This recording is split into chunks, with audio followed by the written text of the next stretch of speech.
de Mulher no ar nesta terça-feira, véspera de feriado. Fica parecendo que hoje é sexta, né? Fica com a carinha de sexta assim. E é nesse clima que a gente vai hoje de Band de Mulher. Hoje a gente vai falar sobre vários assuntos. A gente vai falar aqui sobre o Dia de Finados. É um dia realmente muito triste para muita gente, porque geralmente perdeu alguém, um ente querido, né? E aí é um dia de relembrar, de sentir saudade. A gente vai falar um pouco sobre luto aqui no programa e como superar o luto, não é legal? Também nós vamos dançar muito funk com MC Watson. Gente, vai ser bom esse negócio. E a gente também vai ter aqui o cantor gospel Juninho Black, ele que é da banda aí super conhecida nacionalmente, Preto no Branco. Pois é, a gente vai estar aqui ao vivo com eles. Vai ser muito legal o programa hoje. Está diversificado, né? Tá tudo muito diversificado, mas é isso mesmo, é para agradar todo mundo, tá bom? Ó, seguinte, vamos começar o programa de hoje. Agora eu quero a sua participação. Eu te convido para participar do programa através do nosso WhatsApp, que é o 991467579. 991467579. Gente, tô gostando dessa roupa? Jox Fashion pronta entrega, viu? Que linda ela, gostei, de verdade. 991467579, esse é o nosso WhatsApp. Manda sua mensagem aí, diz o que você está achando do programa, pergunta o que você quiser. Se você tem alguma pergunta sobre luto, se você perdeu alguém ou tem muito medo da morte, a gente vai saber daqui a pouquinho com a nossa psicóloga que está aqui já ao vivo, tá bom? 991467579, participe, coloque seu nome, seu bairro, que a gente também manda aquele alô bacana, tá bom? E eu já vou para essa conversa aqui maravilhosa. Eu adoro falar sobre esse assunto, porque muita gente diz assim, eu não gosto de falar sobre morte, não. Não gosto, esse assunto é muito triste, esse assunto eu não quero falar. Mas é preciso falar, né, doutora? Boa tarde para você. Boa tarde, Juliana. É preciso falar, né? Falar da morte, falar do luto é muito importante porque, assim, é uma oportunidade que nós temos de falar sobre vida, né? Sobre relacionamentos, sobre como viver bem, né? Porque, na verdade, a morte faz parte da existência humana. Nós vamos nos deparar com a única certeza que a gente tem, né? É verdade. E nós vamos passar por esse momento de dor em algum momento, então conversar sobre isso é de extrema importância. Amanhã é o dia do finados e amanhã é um dia para se relembrar as pessoas que foram embora. Tem fases o luto, tem aquela fase de muita tristeza, de muita revolta, depois fica uma fase mais tranquila. Me conta aí, existem fases? Então, os primeiros estudos sobre luto, né, foram feitos por uma médica chamada Elizabeth Kubler-Ross e ela falava sim sobre fases, mas atualmente os estudos mais recentes nós não falamos mais em fases, porque nós sabemos que luto é um processo natural, esperado e necessário que nós precisamos passar para nos adaptarmos à perda, à ausência. É um processo oscilatório em que em alguns momentos nós vamos estar muito voltados para a dor, com a diversidade de sentimentos, de pensamentos que envolvem esse processo e em alguns momentos nós vamos precisar nos distrair desta dor. Entendi. Agora me diga uma coisa, há muitos tipos de luto? Por exemplo, tem um luto aí quando a gente perde alguém, tem um luto também quando eu perco um namorado, por exemplo, é considerado luto? É considerado luto.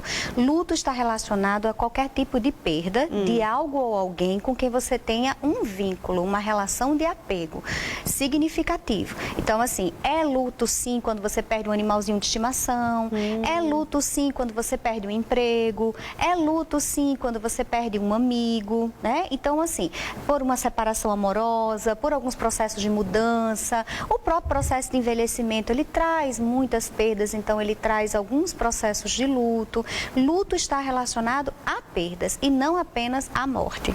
Entendi. E o que é que faz, hein, para não sentir tanta dor? Pois é, aí não tem receita, né? Infelizmente é um processo doloroso, é um processo em que a gente vai precisar buscar um significado, um sentido para o acontecimento e nós costumamos dizer que a gente vai aprendendo a conviver com a ausência. Uma coisa que nós falamos em relação à luto é que a relação ela não termina com a morte. Ninguém deixa de amar alguém porque esse alguém morreu. Então, o que é mais importante é uma mudança nessa forma da relação. Entendi. A relação ela é transformada. Isso não tem a ver com religião. Isso tem a ver porque o outro faz parte da minha história, o outro faz parte de mim. Então, mesmo que o outro não esteja externamente, ele está internamente. Agora me diga uma coisa, a gente sempre tem dúvidas quando a gente vai para um velório, por exemplo, ou mesmo no dia do finados, vai ligar para alguém que perdeu um ente querido, aí a gente diz assim, digo o quê? Pois é. Eu fico numa dúvida, eu chego, abraço, às vezes não falo nada, só dou um abraço, assim, porque não, é difícil falar alguma coisa que conforte. O que pode dizer, o que não pode dizer de jeito nenhum? Então, eu acho que o mais importante é a gente não se preocupar em ter que dizer. Entendi. Porque quando a gente fica muito preocupado em ter que dizer, a gente acaba dizendo besteira. E aí a gente acaba realmente magoando e machucando as pessoas que já estão muito frágeis, muito sensíveis. Então, os meus pacientes sempre me falam, por favor, diga para as pessoas que não fiquem tentando consolar, porque naquele momento não tem consolo. Essa questão do se conformar, do se consolar, é algo subjetivo, é algo da pessoa. A pessoa vai encontrar a sua forma. Então é melhor um abraço, é melhor se disponibilizar. Olha, eu estou aqui, se você precisar de alguma coisa que eu possa ajudar. É muito melhor do que ir com alguns jargões que realmente machucam mais. Quais são os jargões que machucam? Ele está num lugar melhor. A gente diz assim, que é lugar melhor que nada, né? Pois é, eu quero aqui do meu lado. Já era um lugar melhor do que estar aqui do meu lado, pois né? A Deus vida continua, né? Deus fez o que era melhor. A gente já fica com raiva de Deus, né? Fica. Deus me livre, mas assim, Deus levou, como é que pode, né? Porque naquele momento ali é algo inconsolável mesmo. Exato. E nesse momento é um momento que até a relação com Deus, ela fica mais fragilizada. Entendi. Então, nem sempre trazer a sua crença para a pessoa vai ser o mais adequado. Porque raiva, revolta, medo, angústia, ansiedade, são reações, sensações que são comuns nesse processo. É normal alguém ter uma dor do luto aí 15, 20 anos ou não? Então, tem que uma hora curar? Então, essa palavra normal, né? Não é saudável. Quando o luto persiste com este tempo que você está colocando, nós já chamamos isso de um luto complicado. Entendi. Antigamente chamado de luto patológico. Alguns termos eles têm tido modificações. Então, assim, justamente porque luto é um processo natural e saudável. Então, para as pessoas não associarem luto sempre a uma patologia, que não é verdade. Então, o luto ele pode sim se tornar o que nós chamamos de luto crônico. Entendi. E aí precisa de tratamento. E quando o ente querido aí atinge uma criança, por exemplo, quando a criança perde um pai ou um avô, o que dizer para essa criança? Virou estrelinha? Pelo amor de Deus, não. Não pode dizer que virou estrelinha? Não, por favor. Não é tão bonitinho isso, doutora? Bonitinho né? Mas assim, é muito perigoso. E por quê? Né? Porque a criança, ela está ainda se desenvolvendo cognitivamente. Então, nós não indicamos que sejam utilizadas metáforas com a criança. A criança precisa ir diferenciando a morte dos outros tipos de ausência. Então, se você diz que virou uma estrela, isso pode confundir essa criança que ainda está adquirindo o conceito do concreto e do abstrato. Então, eu atendi um caso, até decorrente de um acidente aéreo, em que a criança disseram para a criança que tinha virado uma estrelinha. E todas as noites ela ficava acordada, porque ela queria estar com a mãe dela que tinha virado uma estrelinha. Entendi. Então esse é um perigo que nós temos. É muito importante falar a verdade, contar para a criança da forma que ela possa entender, mas sempre introduzir sim a palavra morte. Entendi. Morrer é diferente de viajar, morrer é diferente de qualquer outro tipo de ausência, porque morrer é definitivo. A Maria está perguntando assim, minha avó e minha tia faleceram recentemente, ou seja, perdeu aí 2 pessoas queridas, né? Mas ainda sinto uma grande falta. O que fazer nesses momentos aí de profunda tristeza? É como eu falo, assim, não tem receita, né? O mais importante é a gente entender como é que era a relação dela. Foi a mãe e a tia? Isso, foi a avó e a tia. A avó e a tia. Entender como é que era essa relação, ela encontrar alguma coisa que relacione a esses momentos com essa avó e com essa tia, o choro, se sentir vontade, às vezes ir a algum lugar que lembre, às vezes ver algumas fotos, mas que você não prenda essa emoção, que você deixa essa emoção sair, porque lidar com a saudade, né, ela pergunta pergunta isso. É um aprendizado. Não é algo que a gente vai saber de uma hora para outra. Ó, tem uma pergunta aqui, ó, gente. Sempre coloca o nome e o bairro pra gente mandar aquele alô pra você, tá? E identificar aqui. Ah, tá aqui, ó. Falou, sou a Caroline. Ela tá dizendo aqui, perdi minha mãe faz 1 ano e 3 meses. Ela faleceu de câncer, foi horrível. E sonho com ela todas as noites. Por quê? Então, aí a gente precisaria, tudo na psicologia, a gente precisa ver cada caso, né?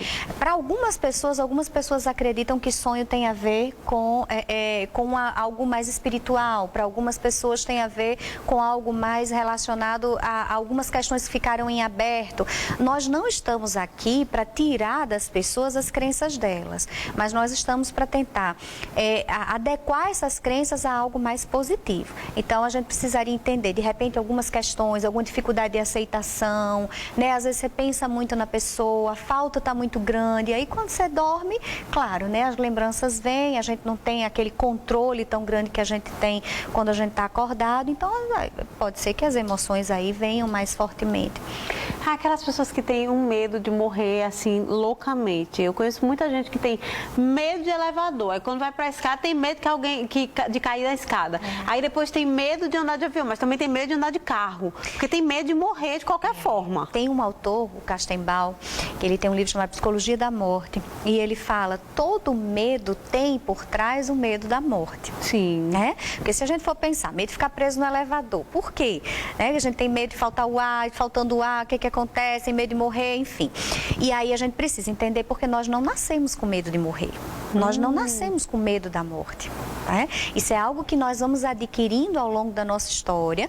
Nós somos uma história. Nós somos muito mais do que uma pessoa. Nós somos, né, um conjunto de vivências e de relacionamentos que nós muitas vezes achamos que não tem o valor que de fato tem. Entendi. E a sociedade também impõe um certo medo, né? Muito, Menino, muito. cuidado. É isso, eu queria fazer uma pergunta. Como é que a mãe deve lidar com o filho em relação à morte, por exemplo? Cuidado, menino, entra nesse, sei lá, não atravessa, senão você morre. Isso é preciso dizer ou não? Então, uma coisa é você falar que a morte existe e que exige um certo cuidado, tá?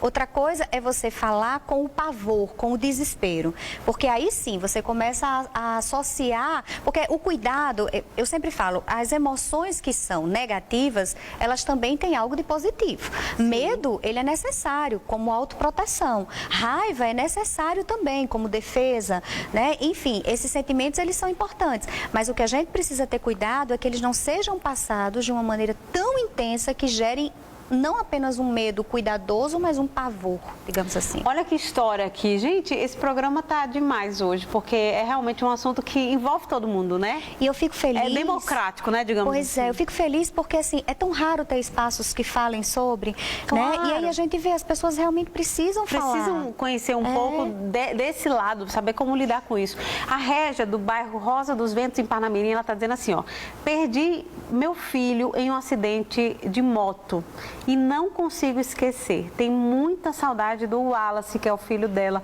Um beijo para você, Régia, primeiramente, viu? Toda a solidariedade, um beijo no seu coração, que Deus possa realmente te abençoar, viu?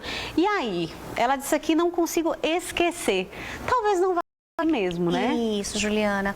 A gente não esquece quem a gente ama, nem essa é a questão principal. É como eu falo, a questão principal é aprender a conviver com a ausência. Sim. Né? O seu filho nunca vai deixar de ser seu filho, Régia, e a questão não vai ser esquecer, mas vai ser aprender a se relacionar com ele de uma forma diferente. E sim, algumas vezes nós precisamos de ajuda, e por isso a psicologia está aí, né? Alguns medicamentos também, quando é necessário, tá? Não é assim, tô triste, vou tomar um remédio. Eu não estou saindo de casa, eu tenho que tomar um remédio, estou deprimido. Gente, essas fugas, né? Pois é, e depressão é doença, né? Eu não estou deprimido um dia e amanhã não estou mais. Não existe isso, né? Então, a gente tem que ter muito cuidado com o nosso limite para a gente poder pedir ajuda. Então, Régia, se está difícil, pede ajuda, né? Vai a um profissional. E hoje, Régia, assim, mesmo que você não tenha condição de pagar um psicólogo, mas hoje tem muitas saídas aí. Tem algumas universidades que oferecem psicologia, tem alguns programas mesmo sociais que oferecem esse tipo de apoio. Procure ajuda. Eu tenho muito receio de pessoas que não dizem assim, ei, tô precisando. Isso. Sabe? Ficam ali internamente e não pedem ajuda. Eu acho que tem que pedir mesmo. Tá sofrendo, pede ajuda. Exato. O reconhecimento de que lidar com a morte é algo difícil é muito importante para que a gente possa saber até onde nós vamos poder ir sozinhos, até onde nós vamos precisar de ajuda. Porque algumas vezes as pessoas que estão ao nosso redor, a nossa família, os nossos amigos, eles também muitas vezes não sabem o que fazer, gente. Também não é fácil estar ao lado de alguém que a gente ama sofrendo. Então, muitas vezes eles vão com as receitas prontas, né? Vamos viajar, vamos sair. E às vezes a pessoa não tem energia. Então, como essa orientação familiar é importante também, Juliana? Tem um monte de histórias aqui. Eu vou ler algumas, tá? Que a gente faz um resumão. Boa tarde, Juliana. Meu nome é Inácio. Eu moro aqui no São Gonçalo do Amarante. Eu perdi meu pai faz 22 anos, mas todo dia de finados, quando não posso ir ao cemitério, eu acendo uma vela para ele. É preciso fazer isso ou não? Ele diz aqui. Acho que vai de cada crença, né, doutora? Isso. É interessante porque, assim, não tem... O dia de finados, ele não tem uma regra. Ele é um dia que é voltado realmente para a lembrança das pessoas que morreram, que partiram, né? As pessoas aí dão os termos que estão em outra vida, e aí é da crença de cada um. Claro. E os rituais... Que precisa ser respeitado também, né? Muito. Tem pessoas que não veem sentido em ir ao cemitério. Já tem pessoas que desejam ir. Tem pessoas que veem sentido em acender velas. Tem pessoas que não, né? Vai muito da crença. Juliana, eu perdi um irmão há 3 anos, até hoje minha mãe chora. Tem mais gente falando aqui, ó, o Elton também está dizendo aqui que está ligado no programa, está atento aqui a este assunto. Que mais, gente? Para tudo. Luta é coisa que está dentro de cada um. Aprender cada dia, conviver com isso. Força sempre. É o Ítalo Siqueira aqui, mandando essa mensagem para todo mundo que perdeu um ente querido. Oi, boa tarde. Meu nome é Cláudia. Gostaria de saber como falar para uma criança sobre o falecimento de um ente muito querido e próximo. A gente já falou aqui sobre isso. Nada de falar que foi para... Dizer a verdade, né, doutora? Dizer a verdade. Dizer a verdade para ela de uma maneira... que ela compreenda de acordo com a idade dela. Né? Não precisa dizer assim, tão, olha, morreu disso, daquilo, ele sofreu. Não precisa disso, né, também? Não. Toda morte, ela tem uma história, mas a gente escolhe que componentes dessa história nós vamos contar para uma criança, dependendo da idade que ela tem. Gustavo do Vale Dourado, na Zona Norte, está dizendo assim, ó, perdi 4 pessoas nesse ano de 2016. Nossa. Meus bisavós e 2 tios, como posso lidar com a saudade? Fotos são uma forma de tirar essa saudade? Eu e minha bisavó, ela mandou aqui a foto, que linda essa foto, viu? Um beijo para você, Gustavo. Me conta uma coisa, tem gente, por exemplo, quando falece, por exemplo, um filho ou a mãe, tira tudo dentro de casa e tem outras pessoas que deixam intactas. Isso, ótima questão, Juliana. Gente, nem 8 nem 80. Entendi. Né? O equilíbrio é sempre o meio termo. A pessoa que morreu vai continuar fazendo parte. Ela não pode a gente não precisa construir um museu, né? Um memorial em relação àquela pessoa. A gente também não vai ter como excluir todas as memórias relacionadas àquela pessoa. Então, nós vamos ver de que maneira as lembranças elas podem continuar fazendo parte de uma forma adequada e saudável. Porque muitas pessoas têm medo de ficar só quando perde parentes, né? Uhum. Aí tem isso também, né? Porque fica com medo da pessoa aparecer do nada, né? Verdade. Não tem isso.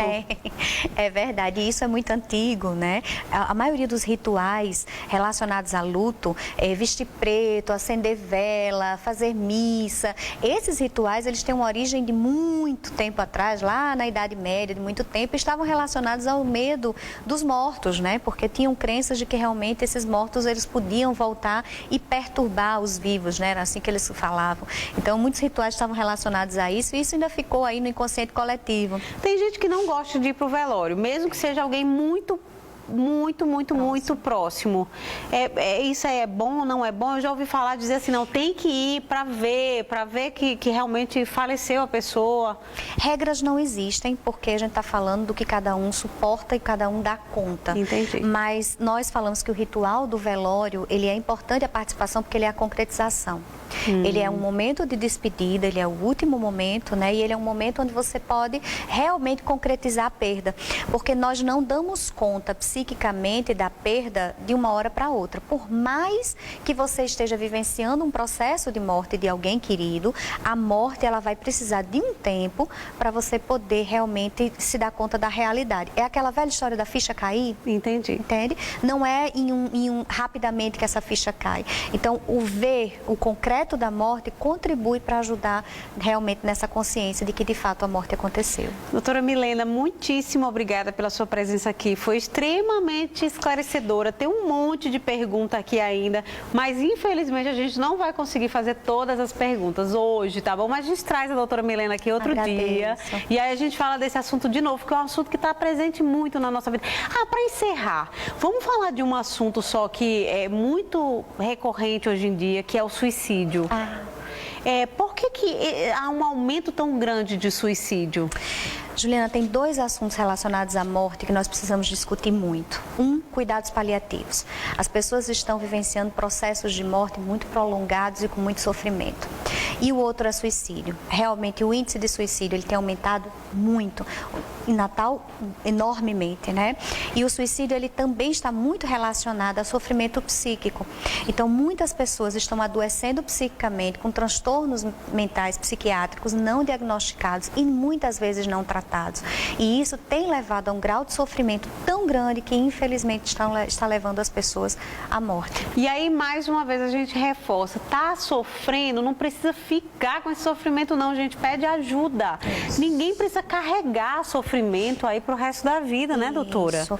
E a Marisa Monte, ela tem uma música que diz: é minha só, não é de mais ninguém. Aos outros eu devolvo a dó, eu tenho a minha dor.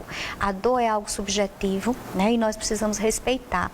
Só nós sabemos, só cada um de nós pode saber, né, o momento de pedir ajuda. Então, peça ajuda. Dói mesmo e você tem todo o direito a sentir essa dor, mas você não precisa se agarrar a ela como se fosse o vínculo com a pessoa perdida. Você também tem o direito de retomar a sua vida. Ok, doutora, muitíssimo obrigada. Eu que agradeço, obrigada. Mandar um beijo especial aqui para Elton. Elton, não dá, infelizmente, para a gente responder todas as perguntas, mas a gente vai trazer a doutora Milena aqui e a gente responde, tá bom? Um beijo para você, Elton, e para todo mundo que mandou mensagem. Daqui a pouquinho eu dou alô. Seguinte, a gente vai ver uma matéria agora sobre dicas de redação, porque tá chegando o Enem, né, gente? Quem tá fazendo Enem aí, já manda sua mensagem aí, conta sua história do Enem, 99146-7579, esse é o nosso WhatsApp. Vamos acompanhar essas dicas para você não perder aí de jeito nenhum esse Enem? Todo ano é a mesma coisa. Os estudantes que tentarão o Enem estudam, se preparam, decoram fórmulas, praticam, se preocupam. Mas e a redação? A redação aterroriza a todos. Num país onde não há cultura de leitura e de escrita, ir bem na prova da redação é mais que um diferencial, é uma necessidade. A prova de redação ela é de extrema importância porque ela tem caráter eliminatório. Então, pode ser que o aluno pegue, o candidato, ele pegue, se saia bem em tudo, mas se ele sair mal em redação, ele é eliminado. Diante deste cenário, a doutora da Faculdade Maruício de Nassau afirma categoricamente: a solução é ler, correr para compensar o tempo perdido. É ler, é estar atualizado, apesar de que na prova de redação vem textos de apoio, mas você precisa ser conhecedor de fatos, porque isso vai acrescentar a sua nota. Então você tem que ler, se inteirar do que está acontecendo para sair bem na prova de redação. Mas você que está vendo essa reportagem, sabe o que a banca avaliadora espera encontrar na redação? Pedimos para a professora listar alguns itens que devem ser lembrados antes de o texto ser iniciado e que deverão ajudar a aprovação do aluno. as normas gramaticais, né? A questão da acentuação gráfica, que hoje a gente está até banindo um pouquinho, mas ela é fundamental e observada. A questão da coerência, da coesão, né? Lembrar que é um texto argumentativo, né? Dissertativo argumentativo, que você vai citar as causas, as consequências de tal fenômeno, né? De fatos. Então, gira em torno disso. A gente pediu também para que a professora sugerisse alguns temas que podem cair na prova deste ano. Violência, apesar de que o ano passado o tema foi violência contra a mulher, né? Mas a violência de forma geral, a gente viu hoje, né, saiu um estudo que Sergipe é o estado mais violento do mundo e São Paulo menos, né? Então a violência ela está atônica, o Rio Grande do Norte é o terceiro, né? Então isso a gente é preocupante. A questão de gênero que foi discutido no Plano Nacional de Educação, no Plano Estadual e no Plano Municipal de Educação, e que foi um tema extremamente polêmico, né? Hoje esse novo formato de família que está tendo aí, a questão da seca, né? Que às vezes a gente diz, mas a seca é um fato tão recorrente, mas a gente hoje está vendo seca no Sudeste, há um ano o Sudeste está em seca, né? O Nordeste isso é secular. Então esses temas eu acho que será um desses temas. Muito bem, você que vai fazer Enem aí, boa sorte para você, viu? Atento aí às dicas de redação e a de todas as matérias, né? Já mandou sua mensagem? 991467579, esse é o nosso WhatsApp. Gente, hoje tem funk no programa, a gente também tem música gospel daqui a pouquinho, tem para todos os gostos. Um beijo aqui para o Fábio Murici, para Ana Carla também e para a Ângela de Nova Parnamirim. A gente volta já.